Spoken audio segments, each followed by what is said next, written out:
Around the year 1000, Amstelland, where now this city stands, was barren countryside. There was a lake, called Bijlmermeer, and there were waterways known today as the River Amstel and the Ij.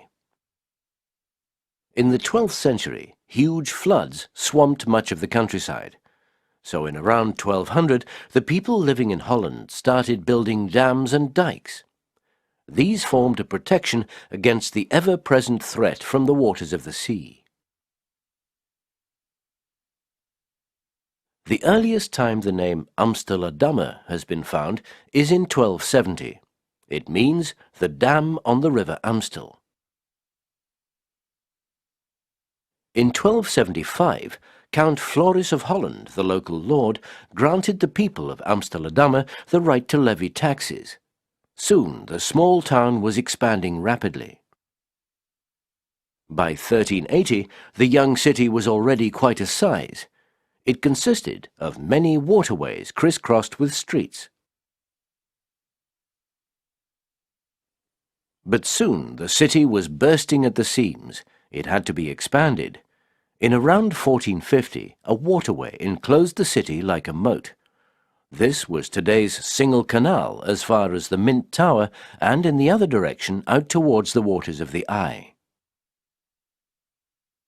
The next big extension came in 1597, when a new city wall was built where today the Herengracht or Gentleman's Canal runs. But the population just went on growing.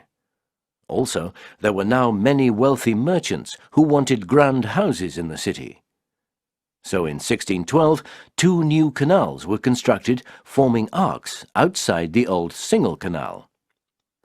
Looping round the outside of these came a new single or girdle canal. This construction became what today is known as the Amsterdam Ring of Canals. The second section of the Ring of Canals was built after 1658. Then the waterways were extended from Leidsegracht down to the River Amstel and further east towards the Ij. During the 18th century, there were no extensions. The city remained enclosed within the 17th century canal girdle, which today is the streets running along the edge of a waterway, namely Nassaukade, Stadhouderskade and Maritzkade. But big changes came with the 19th century, in and around Amsterdam. Among other things, the lake of Haarlemmermeer was filled in. Around 1860, the city of Amsterdam began to alter its appearance once more. The central park, Vondelpark, still there today, was laid out, and after 1870, new residential suburbs were built beyond the central ring of canals. All the stops were pulled out in the 20th century, and buildings went up at a great rate. Roughly between 1915 and 1940, the architect Berlage implemented Plan South. The architects associated with him won international respect with their challenging ideas about building.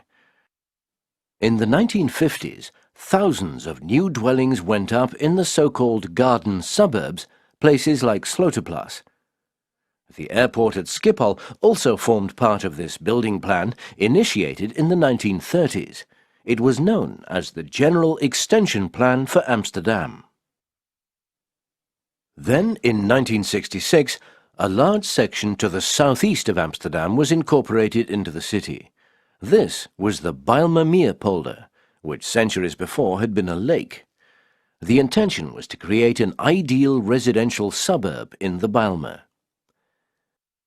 The city is still growing, and work on its most recent new suburb, called Eiberg, was begun in the 1990s with the actual creation of new land to carry Amsterdam's growth into yet another century.